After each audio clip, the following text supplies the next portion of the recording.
texto de hoje. Antes de entrarmos no nosso texto, antes de entrarmos na meditação da palavra, quero compartilhar com você uma experiência que eu tive nas últimas semanas. Talvez você já tenha passado por algo parecido. Eu tenho uma oficina mecânica de confiança, um lugar onde eu sempre levo meu carro. Sempre que dá problema, costumo levar nesse mesmo lugar. Por que eu gosto de lá? Porque lá tem alguns profissionais, não tem um mecânico só. Tem diversos mecânicos, cada um entendendo de uma área. Então, eu sei que nesse lugar eu vou levar o carro lá e quase que independente do problema, vai ter alguém que sabe mexer, né? Mas recentemente, meu carro começou com um probleminha específico, um vazamento ali de óleo numa peça muito específica. E eu levei nesse mesmo lugar. Falei, vamos levar lá para ver se alguém vai conseguir mexer, vai conseguir resolver. E aí 2 mecânicos se juntaram, né, para tentar ver o que tinha de errado com o carro. E um deles olhou para o outro e falou assim, olha, isso aí está parecendo ser uma coisa que a gente não costuma mexer aqui não. Melhor encaminhar ele para alguém que seja especializado nisso, né? Mas aí o outro mecânico, muito entusiasmado, né, ele falou, não, deixa comigo. Isso aí a gente vai resolver. Deixa o carro aí, a gente vai olhar com calma e daqui a pouco eu te dou o retorno aí e a gente resolve esse problema. Deixei o carro lá, passou algum tempo, ele me ligou e aí ele falou, olha, olhei aqui, parece que eu descobri, é a peça tal e a peça tal. Se trocar essas 2 peças, resolve o seu vazamento. Eu falei, não, tudo bem, então você olhou com calma aí, né, tá dizendo, pode trocar a peça. Trocou a peça, me cobrou ali a mão de obra e peguei o carro. Qual foi a minha surpresa? O vazamento ainda estava lá. Levei o carro de novo para ele, depois de alguns dias, e falei, amigo, olha, o vazamento ainda está aí. Né? Eu pedi para você olhar, você falou que era tal peça, trocou tal peça, mas continua vazando. E ali ele falou, não, pode deixar, deixa o carro aí que eu vou olhar melhor e vou ver o que é. Deixei o carro lá, já tinha feito o primeiro serviço. Ele ficou um tempo com o carro, me ligou depois e falou a mesma coisa. Olha, eu olhei melhor aqui e descobri que é tal peça. Não era aquela não, é essa peça aqui. Se trocar essa peça, resolve. E aí eu já ressabiado, né? Eu falei, rapaz, tem certeza? Se não tiver certeza, não precisa fazer o serviço. Ele fala, não, é só trocar essa peça. Nem vou te cobrar mão de obra. Só trocar a peça. Vai resolver. Eu falei, então tá bom, então troca essa peça aí. Trocou a peça, peguei o carro. Qual foi a minha surpresa? O vazamento ainda estava lá. O que eu concluí, irmãos? E o que isso tem a ver com a pregação de hoje? Você pode estar se perguntando. Que o entusiasmo e a dedicação daquele mecânico, sem o conhecimento correto, não valia de nada. Ele ia ficar ali tentando mexer no carro, e tentando, mas sem entendimento, só ia gerar prejuízo. E isso que estava acontecendo, eu tive um prejuízo, depois tive outro prejuízo, porque entusiasmo sem entendimento só gera prejuízo. É uma tragédia. Na semana passada, nós vimos a história do eunuco, do oficial etíope. E é uma história que tem a ver com isso. Aquele etíope, ele tinha bastante entusiasmo. Você lembra? Ele estava lá lendo o trecho de Isaías, empolgado com a leitura bíblica, mas ele não tinha entendimento. Ele não sabia o que aquilo significava. E aquele entusiasmo todo que ele tinha não valia de nada, porque ele não tinha entendimento. O nosso personagem de hoje também é alguém que tinha muito entusiasmo, mas não tinha entendimento. Só que diferente do etíope, nesse caso, o entusiasmo sem entendimento dele foi trágico, gerou consequências catastróficas para muita gente. Hoje a gente vai falar de Saulo de Tarso, em Atos 9. Então, se você abriu a sua Bíblia, te convido a abrir o texto. Nós vamos ler os primeiros 30 versículos de Atos 9. A história da conversão de Saulo de Tarso. Eu estou lendo na NVT. Você pode acompanhar aí na sua Bíblia. Eu te convido a manter a sua Bíblia aberta durante a pregação. E vai dizer assim, Atos 9, a partir do versículo 1. Enquanto isso, Saulo, motivado pela ânsia de matar os discípulos do Senhor, procurou o sumo sacerdote, pediu cartas para as sinagogas em Damasco, solicitando que cooperassem com a prisão de todos os seguidores do caminho, homens e mulheres, que ali encontrasse, para levá-los como prisioneiros a Jerusalém.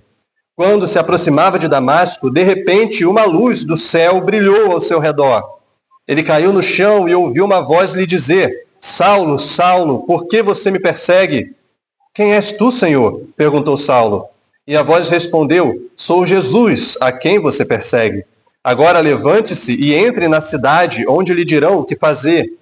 Os homens que estavam com Saulo ficaram calados de espanto, pois ouviam uma voz, mas não viam ninguém. Saulo levantou-se do chão, mas ao abrir os olhos estava cego. Então o conduziram pela mão até Damasco, e lá ele permaneceu cego por 3 dias, e não comeu nem bebeu coisa alguma. Havia em Damasco um discípulo chamado Ananias. O Senhor o chamou numa visão. Ananias? Respondeu: Sim, Senhor. O Senhor disse: Vá à rua direita, à casa de Judas. Ao chegar, pergunte por um homem de Tarso chamado Saulo. Ele está orando neste momento. Mostrei-lhe numa visão um homem chamado Ananias, chegando e impondo as mãos sobre ele para que voltasse a enxergar. Ananias, porém, respondeu: Senhor, ouvi muita gente falar das coisas horríveis que esse homem vem fazendo ao teu povo santo em Jerusalém. E ele tem autorização dos principais sacerdotes para prender todos que invocam o teu nome. O Senhor, no entanto, disse: Vá, pois Saulo é o instrumento que escolhi para levar a minha mensagem aos gentios e aos reis, bem como ao povo de Israel. E eu mostrarei a ele quanto deve sofrer por meu nome. Ananias foi e encontrou Saulo. Ao impor as mãos sobre ele, disse: Irmão Saulo, o Senhor Jesus, que lhe apareceu no caminho para cá, me enviou para que você volte a enxergar e fique cheio do Espírito Santo. No mesmo instante, algo semelhante a escamas caiu dos olhos de Saulo e sua visão foi restaurada. Então ele se levantou, foi batizado e, depois de comer, recuperou as forças.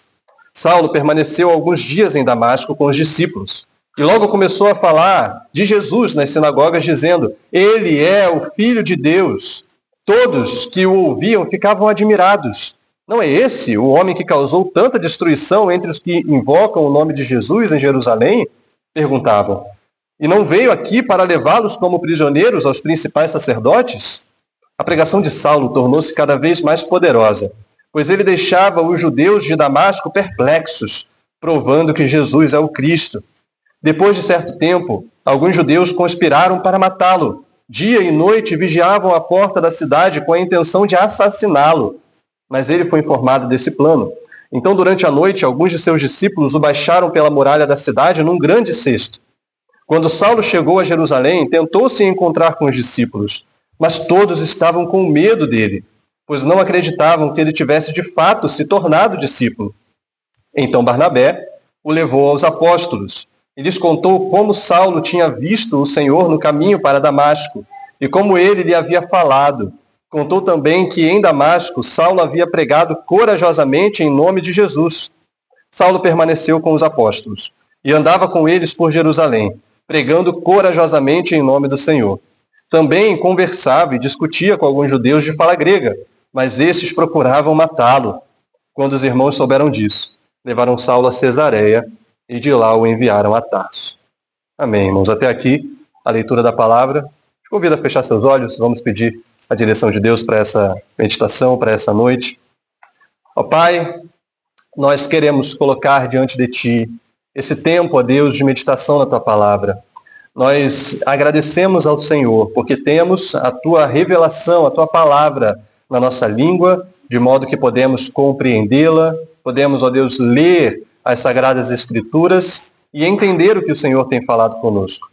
Mas, ao mesmo tempo, nós cremos também que, se o Espírito Santo não tocar no nosso coração, a palavra não vai frutificar. Então, pedimos que o Senhor trabalhe, ó Deus, nessa noite, que o Senhor trabalhe no interior de cada um de nós, que o Senhor aplique, ó Deus, a palavra que ouviremos e meditaremos nessa noite, às nossas necessidades e aquilo que precisamos para que as nossas vidas sejam transformadas por Ti e para que possamos ser verdadeiras testemunhas do Senhor.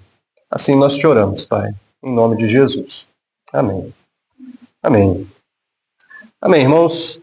O nosso texto, talvez esteja aí na sua versão também, começa com uma expressão. E a expressão que inicia o nosso texto é enquanto isso. Talvez se a tua Bíblia está na Almeida, essa expressão vai aparecer aí no meio do versículo, em algum lugar. Mas aqui na NVT começa já o texto dizendo enquanto isso. Enquanto o quê? Para isso nós temos que lembrar das últimas pregações. Na semana passada nós vimos ali Filipe pregando o evangelho em Samaria, nas duas últimas semanas. Ele pregando o evangelho em Samaria, muitos samaritanos se convertendo, pessoas alegres com os milagres que aconteciam, com o evangelho chegando até eles. Depois nós vimos o eunuco também recebendo a palavra e se alegrando com a salvação. Mas antes disso, o que nós vimos? Nós vimos a morte de Estevão, apedrejado ali diante das lideranças judaicas. Saulo estava lá consentindo com a morte dele e uma grande perseguição aconteceu depois desse episódio. E antes disso? Estevão foi chamado para dar testemunho diante dos líderes porque ele estava pregando e muitos estavam se convertendo, inclusive alguns sacerdotes. E agora, depois dessa série de eventos, nós vemos mais uma vez a perseguição aparecendo aqui através da vida de Saulo. E o que nós temos então, irmãos, aqui no livro de Atos? Nós temos um pêndulo, você percebe? O livro de Atos vai mostrando para nós como que a igreja existia com perseguição e com crescimento. Ao mesmo tempo que a igreja avançava e crescia e muita gente se convertia e a alegria da salvação estava presente, a oposição também existia. A perseguição aparecia, pessoas eram presas, eram mortas por amor ao evangelho. Então existia crescimento e existia perseguição, existia oposição ao evangelho e existia a expansão do evangelho, e tudo isso simultaneamente. Deus operava na igreja, mas alguns homens tentavam trabalhar também contra a igreja. E aqui, irmãos, já é interessante a gente pensar em algo a esse respeito. Porque você talvez já tenha pensado isso, e é natural que pensemos, de uma maneira que geralmente nós esperamos que não seja assim. Nós esperamos que essa realidade não aconteça. Nós cremos que se Deus está na igreja, as coisas não deveriam ser tão difíceis. A igreja não deveria passar por tanta dificuldade, por tanta tribulação. Se Deus está abençoando a igreja, por que nós sofremos tanto? Por que a igreja sofre tanta oposição desse mundo? Se Deus está na igreja, por que existe tanto problema? Essa expectativa é uma expectativa falsa quando nós olhamos para as Escrituras. Porque na palavra de Deus, nós vamos perceber, principalmente nas cartas que nós vemos daqui para frente, que Deus estava sim agindo na igreja, pessoas se convertendo, a alegria da salvação se espalhando, mas os problemas também existiam. Oposição também acontecia. E essa oposição era externa, com pessoas trabalhando contra o avanço do reino, e oposição interna, problemas surgindo dentro da igreja. Quantas vezes nós vemos pastores, lideranças, envergonhando o nome do evangelho? Ou quantas vezes nós ouvimos pessoas na mídia, influenciadores, falando contra a igreja de Cristo? E talvez isso te desanime, mas irmãos, a igreja, enquanto está nesse mundo, é uma igreja que luta. A gente chama de igreja militante, ela milita pelo evangelho. E por que ela luta? Porque a oposição existe. Mas a igreja de Cristo tem a certeza de que Cristo está com ela, de que Cristo também está agindo enquanto a oposição acontece, enquanto a perseguição aparece. Cristo cuida da igreja. E aqui, quando nós voltamos para o livro de Atos, nós vemos que enquanto Cristo cuidava da igreja, a perseguição estava avançando, e através da vida de um personagem em específico. Esse personagem era Saulo de Tarso, o personagem da nossa pregação de hoje. A perseguição avançava principalmente com Saulo de Tarso. E quem é esse homem? Nós conhecemos muito ele depois de convertido, avançado já no seu ministério. Mas quem era Saulo de Tarso nesse momento? Saulo nasceu por volta de 10 depois de Cristo. Então imagina, Jesus estava ali, entrando na adolescência, e Saulo estava nascendo. Ele estava nascendo na cidade de Tarso, uma cidade distante de Jerusalém. Mas a família de Saulo se muda para Jerusalém muito cedo, quando ele ainda era criança. Aparentemente, o pai de Saulo era um fariseu. E Saulo, quando chega em Jerusalém, vai estudar a fé judaica. E vai estudar na escola dos fariseus, principalmente tendo um grande professor chamado Gamaliel. Gamaliel era um dos principais líderes judeus daquela época, neto de um outro grande líder judeu chamado Hilel. Ele então ensina Saulo desde pequenininho, na fé judaica. Ele ensina a lei para Saulo. E Saulo, ele dá a entender que era aquele menino prodígio. Já viu aquela criança que é o menino de destaque ali na turma? Aquele que está sempre estudando, está sempre querendo conhecer. Saulo era mais ou menos assim. Eu imagino Saulo sentado ali na primeira cadeira da sala de aula, enquanto os colegas estavam conversando, e ele ali atento, querendo aprender. Lá em Gálatas 1:14, Saulo vai dizer isso, que quando ele era pequeno, ele se destacava em relação aos outros da sua idade. Ele era um destaque, Saulo, quando criança, quando adolescente. E ele cresce nesse meio, ele cresce junto dos fariseus, junto dos líderes judeus. Então é muito possível que Saulo tenha acompanhado o julgamento de Cristo. É muito possível que Saulo tenha acompanhado as conversas dos fariseus, tramando para prender Jesus, tramando para parar Jesus contra o ministério de Cristo. E Saulo foi se alimentando daquilo. Talvez Saulo tenha até acompanhado a crucificação de Cristo.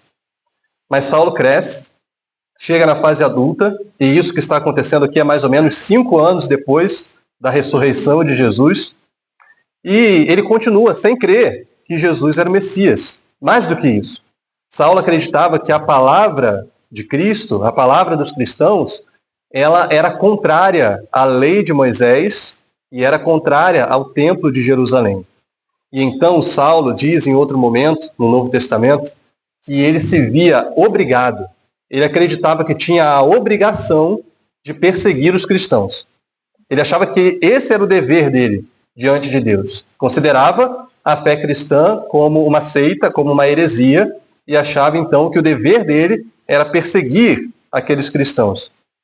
Mas Saulo, jovem, naquele fervor da juventude, se torna também um homem muito violento.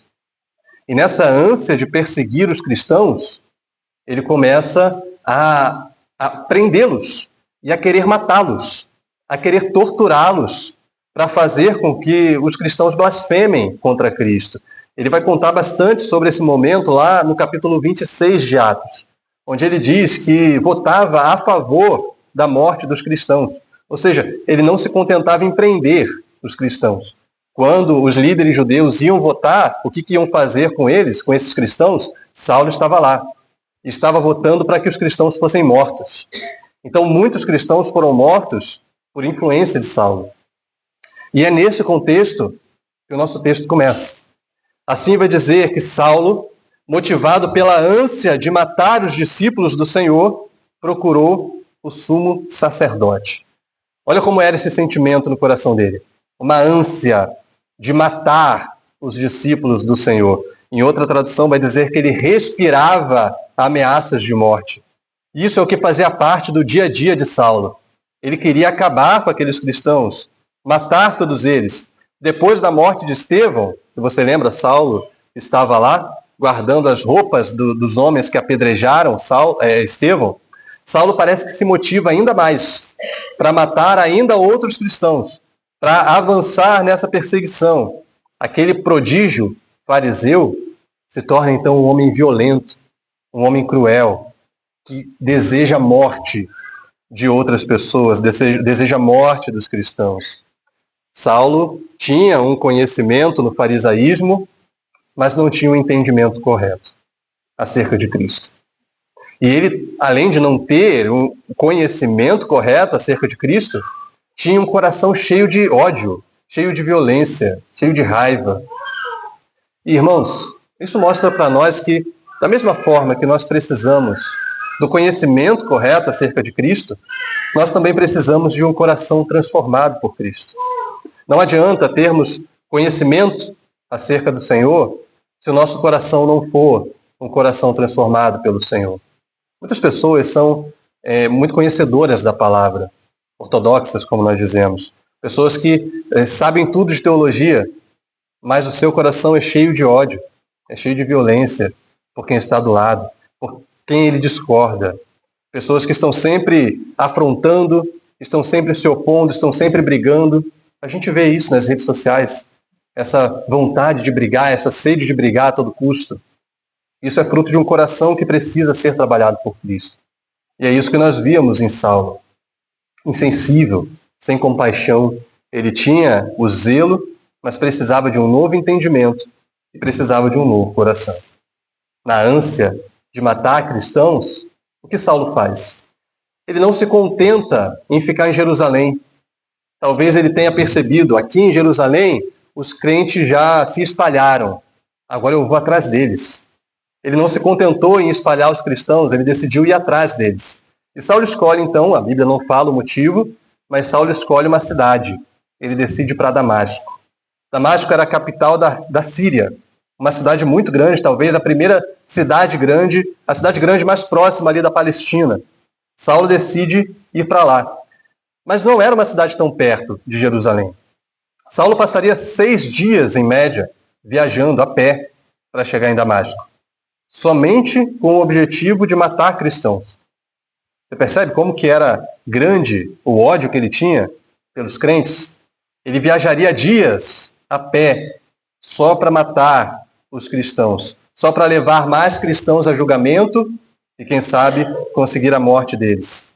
E lá seguia Saulo, o grande inimigo da fé, junto com a sua comitiva em direção a Damasco para matar os crentes.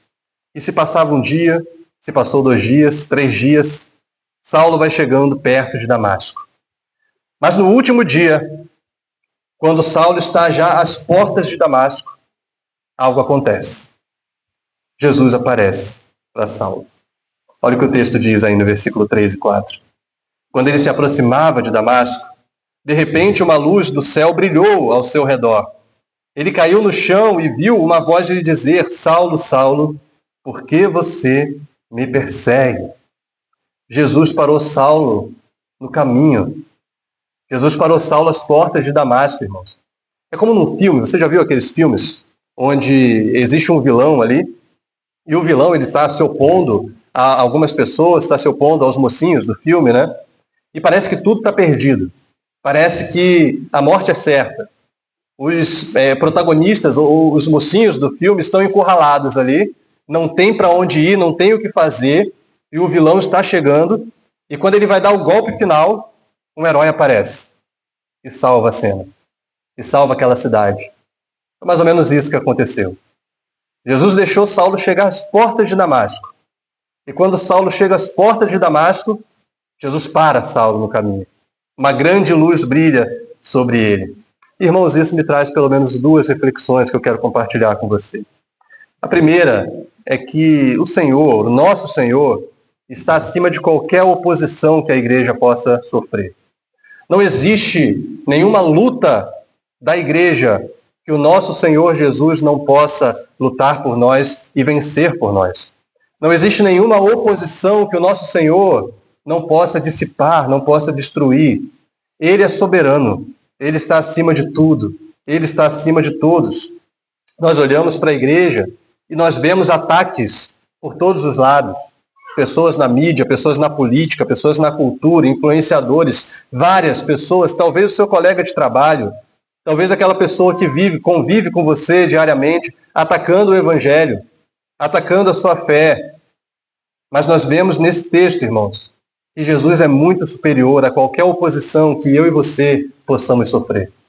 Jesus está muito acima de toda a oposição que a igreja possa sofrer, de todo problema que a igreja possa enfrentar, tanto os problemas externos quanto os problemas internos. Se você sofre essa oposição, eu digo a você, não desanime. Não desanime porque você tem um Senhor que é soberano, um Senhor que reina sobre tudo. Se você enfrenta essas dificuldades por ser cristão, não desanime. Cristo é o teu Senhor. Cristo é o Senhor da igreja. E Ele é soberano sobre todas as coisas. Ele é quem te guarda. E a igreja, Ele promete, vai prevalecer. contra toda oposição, contra toda perseguição desse mundo. A segunda verdade que eu vejo aqui, nesse trecho, é que só Jesus pode parar a força do pecado no nosso coração. Olha como era forte o pecado de Saulo. Até esse momento aqui, o texto ele constrói esse cenário para mostrar o tamanho do ímpeto que Saulo tinha para matar os cristãos, o tamanho do ódio que Saulo carregava, da violência que ele tinha dentro de si, do pecado que ele carregava dentro dele. Mas Jesus pôde, no caminho de Damasco, parar Saulo e parar ao mesmo tempo o pecado que Saulo carregava no coração. Só Jesus tem força suficiente para parar a força do pecado do nosso coração. Cristo encontrou Saulo, a crueldade e a violência se dissiparam. Também nós, irmãos, assim como Saulo, podemos lidar com pecados nos nossos corações. Talvez você lide com o pecado como Saulo, com o pecado da raiva, com a falta de perdão. Talvez você lide com rancores guardados aí dentro. Talvez você lide com alguma outra natureza de pecado, com pecados da língua, maledicência, fofoca. Talvez você lide com imoralidades de todos os níveis. Talvez você lide com pensamentos pecaminosos, desejos pecaminosos. Mas a Bíblia mostra para nós que Cristo tem poder para frear a força do pecado no seu coração. Cristo tem poder. E se você tem lutado contra esses males que você percebe dentro de você, e tem tentado lutar pelas suas próprias forças, com seus próprios recursos, saiba, meu irmão, que você não vai conseguir vencer se você não estiver com Cristo. É com Cristo, é Cristo quem tem poder para destronar o pecado no nosso coração. Cristo tem poder para destronar todo rancor, toda raiva, toda falta de perdão, toda maledicência, toda imoralidade. Somente Cristo pode nos purificar. Cristo é mais poderoso do que qualquer outro pecado que exista, do que qualquer pecado que exista dentro de nós. Isso aconteceu com Saulo. O pecado de Saulo era grande, mas Cristo destronou o pecado no coração de Saulo. Cristo foi superior a isso. Saulo então viu ali no caminho de Damasco aquela grande luz. O texto paralelo vai dizer que era meio-dia quando isso aconteceu. E a luz que veio sobre Saulo foi uma luz muito superior à luz do sol. Veja, naquele momento de maior claridade, Saulo viu uma luz ainda mais clara diante dele. Os companheiros de Saulo que estavam ali viram a luz, mas não conseguiram ver Jesus, como Saulo viu. Ouviram sons, mas não conseguiram discernir o que estava sendo falado, como Saulo discerniu. Isso não foi uma imaginação de Saulo, mas apenas Saulo pôde ter aquela revelação diante dele. E essa foi a última aparição de Jesus para alguém, o último encontro que alguém teve com Jesus, aqui nessa terra, depois de Jesus ter subido aos céus. Podemos dizer que foi, que temos registro, né, o único momento que o Jesus glorificado aparece para alguém. Ele aparece ali para Saulo. João depois vai ter uma visão da glória de Deus, mas o texto vai deixar muito claro que é uma visão. Aqui, de fato, Jesus se encontra com Saulo e comissiona Saulo. O último encontro de alguém com Jesus, antes de Jesus subir aos céus. Depois disso, somente quando Jesus voltar para nos buscar. E o que Cristo diz para Saulo nesse encontro? O versículo 4, novamente, ele diz: Saulo, Saulo, por que você me persegue? E no versículo 5, Saulo pergunta: quem és tu, Senhor? E a voz respondeu: eu sou Jesus, a quem você persegue. Eu sou Jesus. Agora, irmãos, Saulo estava perseguindo Jesus? Saulo estava indo a Damasco encontrar com quem? Ele não queria prender Jesus, especificamente. Saulo estava indo a Damasco prender cristãos, prender discípulos de Jesus. E por que Jesus fala para Saulo: por que você me persegue? O que Jesus está fazendo aqui é mostrar para Saulo que ele se identifica, que Jesus se identifica com seus discípulos.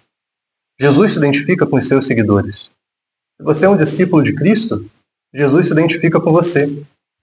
E o seu sofrimento como cristão, Jesus se identifica com ele. Jesus te ampara, Jesus te acolhe. Cada uma daquelas pessoas que era perseguida por Saulo era amparada por Cristo. Cristo se identificava com elas. Cristo as abraçava, as acolhia. E quando Jesus diz para Saulo, por que você me persegue? Jesus está dizendo, Saulo, esses que você persegue são meus. Esses que você persegue são meus filhos, são meus discípulos. Se você persegue a eles, você me persegue. Você me persegue. Saulo perseguia Cristo quando Saulo perseguia os cristãos. Se você sofre, saiba, Jesus se identifica com você. E Jesus então se apresenta a Saulo. Eu sou Jesus, a quem você persegue. Lá em Atos 26, 14, acrescenta, narra de novo esse momento, e acrescenta que Jesus diz, não adianta lutar contra a minha vontade. Não adianta lutar contra a minha vontade. Veja, Saulo tinha entusiasmo. Saulo estava dedicado naquilo que ele estava fazendo. Mas esse entusiasmo de Saulo ia na direção errada. Faltava para Saulo o entendimento da verdade. O entusiasmo sem entendimento é trágico, não leva a lugar nenhum, te faz perder tempo. Mas a vontade de Deus alcança Saulo. A verdade de Deus se manifesta a ele. E agora, Saulo tem entusiasmo e tem também entendimento. Porque a vontade de Deus, a graça de Deus, alcançou o coração de Saulo, alcançou aquele perseguidor cruel da igreja e transformou a vida dele. Meu irmão, quando a vontade de Deus nos alcança, ela é irresistível. Quando a graça de Deus nos alcança, ela nos transforma por completo. A nossa vida é totalmente moldada, totalmente mudada pela graça de Cristo. Quando Cristo quer nos alcançar, Ele nos alcança. Quando Deus quer nos salvar, Ele nos salva. Cristo nos cativa, Cristo nos leva para Ele. Ele faz com que o nosso coração seja transformado, assim como Ele fez com a vida de Saulo. A graça irresistível do Senhor Jesus alcançou aquele homem. E em outros momentos vai dizer que essa conversa de Jesus com Saulo foi mais extensa. Saulo foi comissionado aos gentios nesse momento. Jesus falou, Saulo, eu te escolhi para ir aos gentios e também para sofrer por mim, pelo meu nome. Isso que depois Jesus vai dizer aqui para Ananias. Deve ter sido um espanto para Saulo, como judeu, ouvir que ele seria enviado aos gentios. Mas Saulo, quando levanta daquele encontro, levanta cego. Saulo não conseguia enxergar. E precisava ser conduzido por alguns homens. Nós vamos ver que isso teve um motivo. Mas por ora, o nosso texto mostra um novo personagem, chamado Ananias. Ananias, olha o que o texto diz sobre ele aí no versículo 10. Acompanhe na sua Bíblia, versículo 10 em diante. Havia em Damasco um discípulo chamado Ananias. O Senhor o chamou numa visão. Ananias? Sim, Senhor, respondeu ele. O Senhor disse, vá à rua direita, à casa de Judas. Ao chegar, pergunte por um homem de Tarso chamado Saulo. Ele está orando nesse momento. Mostrei-lhe numa visão um homem chamado Ananias, chegando e impondo as mãos sobre ele, para que voltasse a enxergar. Ananias, porém, respondeu, Senhor, ouvi muita gente falar das coisas horríveis que esse homem vem fazendo ao teu povo santo em Jerusalém. E ele tem autorização dos principais sacerdotes para prender todos os que invocam o teu nome. O Senhor, no entanto, disse, vá, pois Saulo é um instrumento que escolhi para levar a minha mensagem aos gentios e aos reis, bem como ao povo de Israel. E eu mostrarei a ele quanto deve sofrer por meu nome. Ananias recebeu, irmãos, essa difícil missão de acolher Saulo na família da fé. Difícil missão. E o texto dá a entender que Ananias temeu. Jesus fala para Ananias, Ananias, tem um homem aí de Tarso chamado Saulo, talvez você o conheça. Ananias já sabia quem era Saulo. Talvez todos os cristãos de Damasco já sabiam quem era Saulo. Estavam ali apreensivos com o momento que aquele homem ia chegar na cidade deles. E então Saulo chega o dia de Saulo estar ali. E nesse dia Jesus vai até um dos discípulos e diz, olha, sabe Saulo de Tarso? Eu quero que você vá encontrar com ele. Imagina como Ananias não deve ter se sentido. Mas Senhor, esse é o perseguidor da igreja. Ele está matando cristãos, ele tem autorização para prender cristãos. O Senhor quer que eu vá me encontrar com ele. E Jesus diz, vá, porque ele é escolhido por mim. Eu estou fazendo uma obra na vida dele. E então Ananias obedece. Ananias temeu, mas obedeceu. Vai até Saulo e com imposição de mãos batiza Saulo, e Saulo recebe o Espírito Santo. O momento da confirmação da conversão de Saulo, o batismo. Esse momento que nós vamos compartilhar aqui na nossa igreja daqui a alguns meses. O momento do batismo. Algumas pessoas irão se batizar, nós assim faremos. E vai ser um momento de alegria, de grande alegria para toda a igreja. Espero ter você aqui nesse dia. E certamente esse momento foi também um momento de grande alegria para Ananias, para Judas, não, obviamente, os Iscariotes, mas o Judas que recebeu Saulo aqui na casa dele. Imagino que todos ali se alegraram com esse batismo, com esse momento em que Saulo, o perseguidor da igreja, confirmava a sua conversão a Cristo Jesus.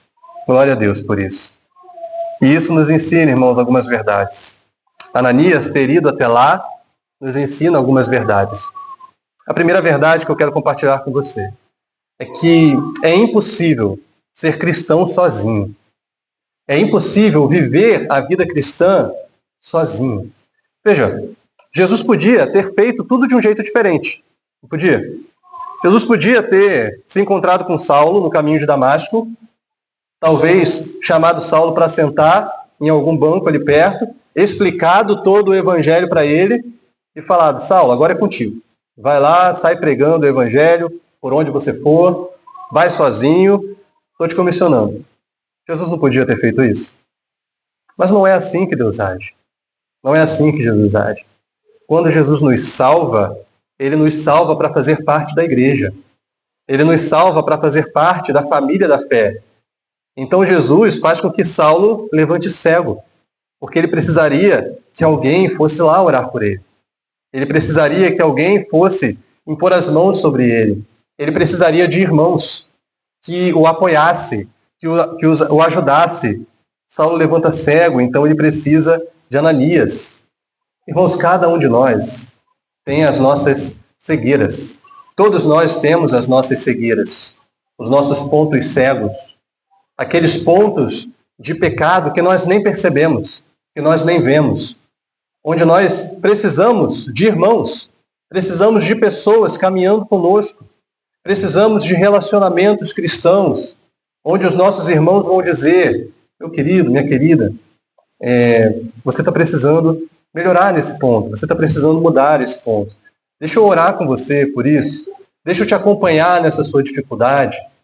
Esses irmãos, eles nos amparam e fazem com que a nossa caminhada cristã seja possível, seja viável, avance, com que o nosso discipulado avance. Nós vamos nos tornando discípulos melhores de Cristo quando caminhamos uns com os outros.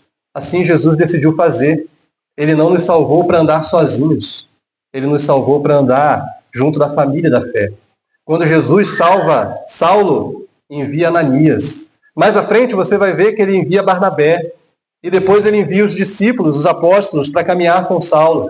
Saulo precisa da igreja. Cada convertido precisa de irmãos em Cristo. Nós precisamos uns dos outros. Então precisamos caminhar juntos. E veja, caminhar juntos não é somente frequentar o mesmo culto aos domingos, mas é criar relacionamentos. E é por isso que nós trabalhamos aqui na igreja com a mesa da comunhão, por exemplo, no final do culto. Qual é o objetivo? Criar relacionamentos cristãos.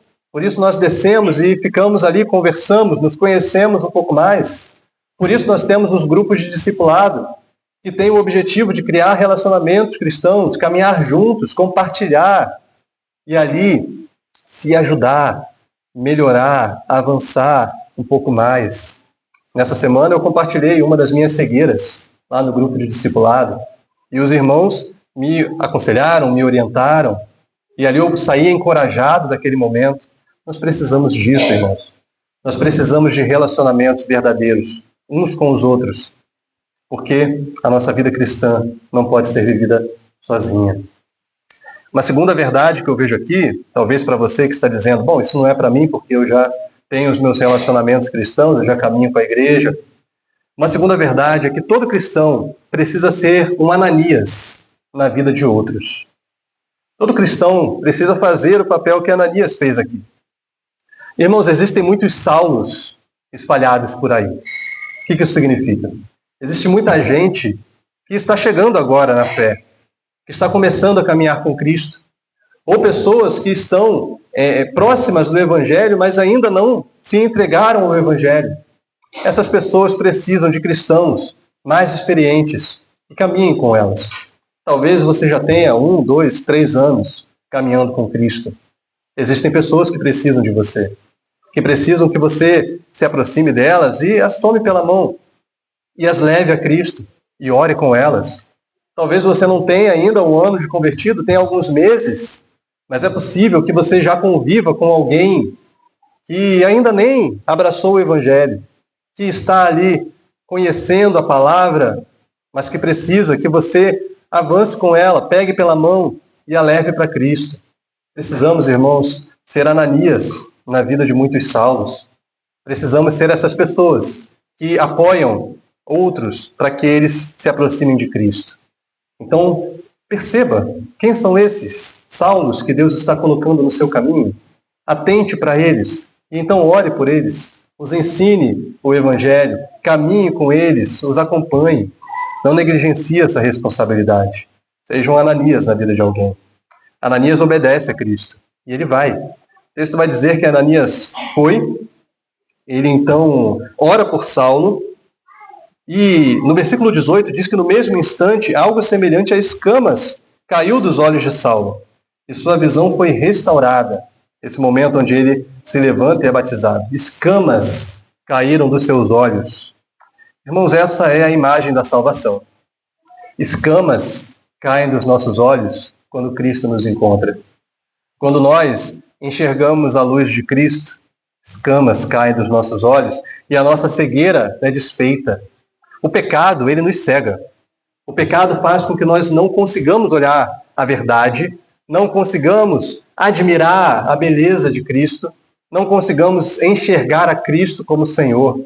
Nós ficamos cegos para a verdade de que existe um Senhor sobre nós, de que nós temos um Criador acima de todas as coisas. Mas Cristo, quando nos alcança, Ele tira de nós a cegueira do pecado. Dos nossos olhos as escamas caem e nós conseguimos enxergar a Ele. Nós conseguimos ver a Cristo. Porque Ele nos faz ver a verdade, Ele nos faz ver a sua beleza. Eu lembro de uma oração conhecida de Agostinho de Hipona, oração chamada Tarde Te Amei. Em um momento da oração, ele diz para Deus: brilhaste, tu brilhaste, resplandeceste, e a tua luz afugentou a minha cegueira. Quando Cristo brilha sobre nós, a luz dele tira toda a cegueira dos nossos olhos.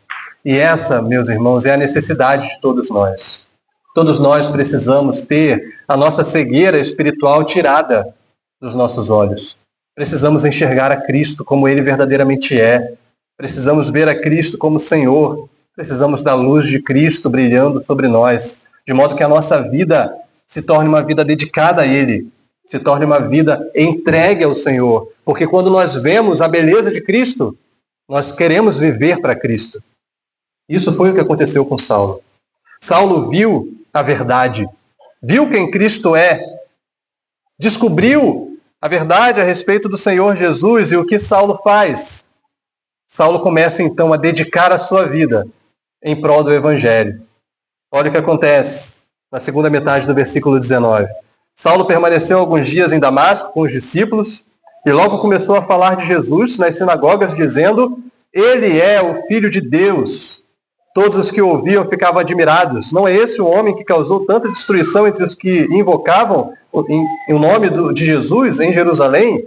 Perguntavam. E não veio aqui para levá-los como prisioneiros aos principais sacerdotes?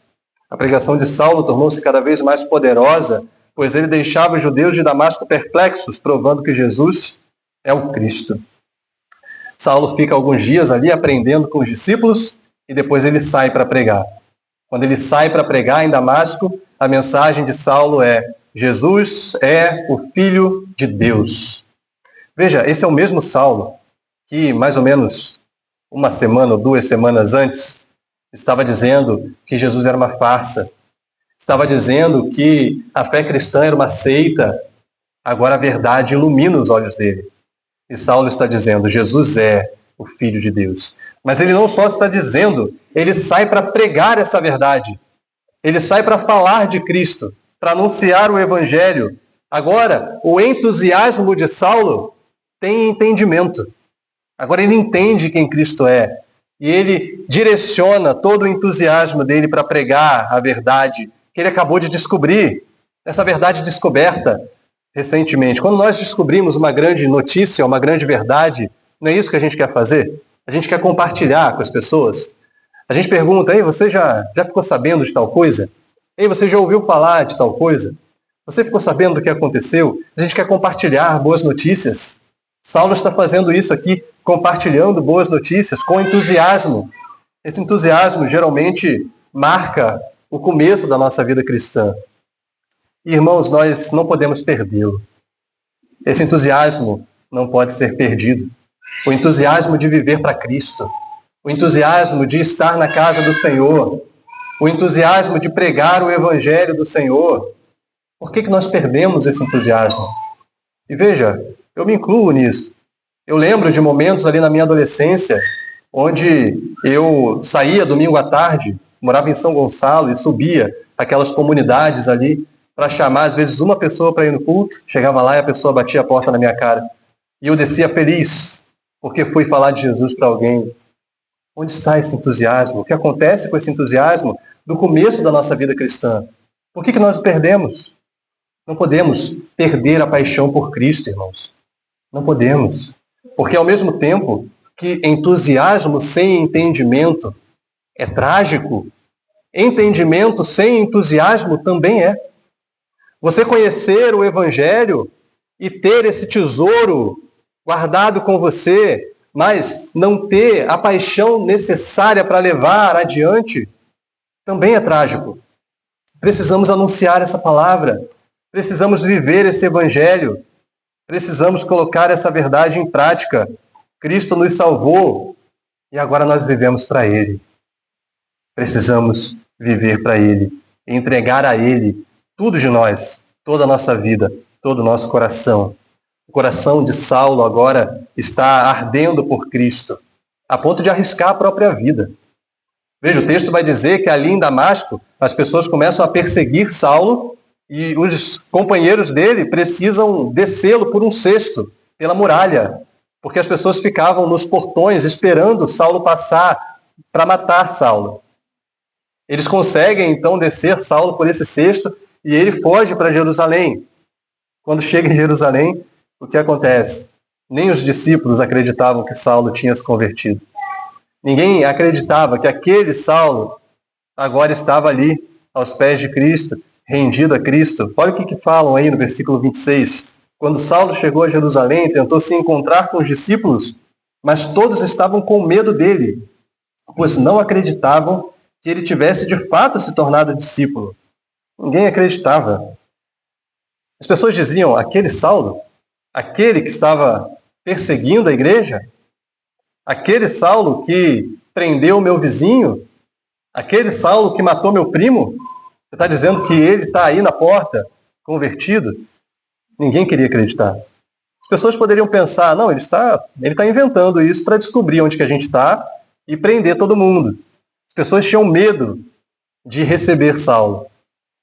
Irmãos, a gente não consegue entender a grandeza do agir de Deus.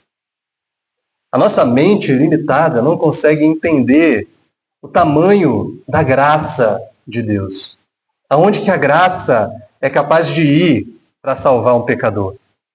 A graça, meu irmão, é soberana, é irresistível, é transformadora. Quando a graça alcança um pecador e esse pecador se arrepende, o que acontece é uma transformação radical, uma transformação completa. Não existe ninguém tão distante de Cristo que Cristo não possa alcançar. Não existe ninguém tão depravado nessa vida que Cristo não possa tomar para si e transformar. Não existe ninguém tão imoral que Cristo não possa resgatar e converter. O poder de Cristo e a graça de Cristo é superior a tudo. Ele salva, ele transforma por completo. Sabe aquela pessoa que está lá na boca de fumo, que está no tráfico, Cristo pode salvar aquela pessoa. Aquela pessoa que está lá na imoralidade, que está distante do Senhor, Cristo pode salvar aquela pessoa. Cristo pode salvar qualquer pecador, porque o poder de Cristo é muito maior, é muito superior ao poder do pecado. Muito superior. Cristo muda corações. Cristo muda o nosso coração. Ele mudou o coração de Saulo. E quando Cristo muda o nosso coração, meus irmãos, então tudo muda. Tudo é transformado. Tudo é novo. Aqueles cristãos poderiam dizer, não, mas aquele Saulo, perseguidor da igreja, não era mais aquele Saulo. Agora é um novo Saulo. Agora é um novo homem. E o próprio Saulo vai falar isso lá em 2 Coríntios 5,17. Aqueles que está em Cristo é uma nova criação. As coisas velhas já passaram. Eis que tudo se fez novo. Tudo se faz novo em Cristo Jesus. O texto termina mostrando que Saulo passa ali um tempo em Jerusalém. Ele passou 2 semanas em Jerusalém apenas. Foi ameaçado de morte e então fugiu. Os discípulos levaram Saulo de volta para Tarso, sua cidade natal. Saulo vai passar 10 anos ali. Ele vai ficar 10 anos em Tarso. E a gente poderia pensar, poxa, mas ele estava tão empolgado pregando o Evangelho, por que não aproveitar esse homem tão dedicado ao Evangelho e espalhá-lo em vários lugares para pregar a palavra? Irmãos, Deus tem o tempo dele. Deus age no tempo dele. Saulo ficou 3 anos em Damasco, mais 10 anos em Tarso. E depois disso tudo, nós vamos ver Saulo aparecendo ali em Antioquia e de lá sendo enviado como missionário. E você tem um tempo de igreja, sabe o quanto que Deus usou esse homem para pregar o Evangelho. Para pregar o Evangelho em todo o contexto do Império Romano. Saulo seria reconhecido como apóstolo aos gentios. Ele vai falar isso lá em Gálatas 2, do 7 ao 9. Apóstolo aos gentios. Veja, ele não era o 13º apóstolo. Os 12 continuam sendo os 12. Mas ele era um apóstolo de uma outra natureza, chamado para pregar unicamente ou especialmente aos gentios, aqueles que não são judeus. Deus iria usar esse homem poderosamente para expandir o Evangelho até os confins da terra. Até os confins da terra. Saulo seria o personagem principal. Lembra lá de Atos 1:8? A introdução do livro de Atos? E serão minhas testemunhas em Jerusalém, na Judéia, em Samaria e até os confins da terra. Esse é o esboço do livro de Atos. Até o capítulo 7, o que nós vemos? O que nós vimos aqui? O Evangelho se expandindo em Jerusalém e na Judéia. No capítulo 8, vimos o Evangelho aos samaritanos em Samaria. E agora nós começamos a terceira parte do livro de Atos. O Evangelho até os confins da terra. Saulo vai ser o principal personagem desse momento. Mas essa expansão não vai começar com ele. Vai começar com Pedro. Por enquanto a gente deixa Saulo um tempinho ali em Tarso. Nós vamos reencontrá-lo mais à frente.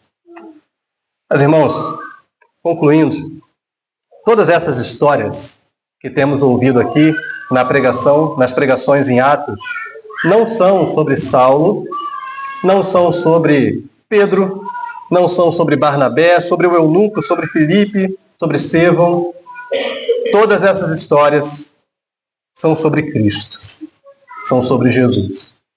Esses homens são homens transformados e usados por Ele para levar adiante a mensagem da salvação. Saulo, Pedro, todos os outros foram alcançados por Cristo.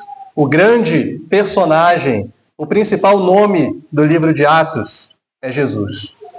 Jesus é aquele que transforma vidas, aquele que transforma corações. Jesus é aquele que transformou Saulo. E agora nós vemos que a mensagem vai avançar. E ela avançou e chegou até nós. Hoje a palavra de Cristo chegou até você. E a pergunta que eu faço a você é a reflexão que Jesus trouxe para Saulo. Será que você tem tentado lutar contra a vontade de Cristo? Será que você tem tentado lutar contra Deus? Assim como Saulo lutava contra a vontade de Cristo? Se você tem resistido a entregar a sua vida a Ele, se você tem resistido a dedicar o seu coração por completo a Jesus, e tem resistido a se comprometer verdadeiramente com Cristo, entenda, não adianta lutar contra a vontade do Senhor.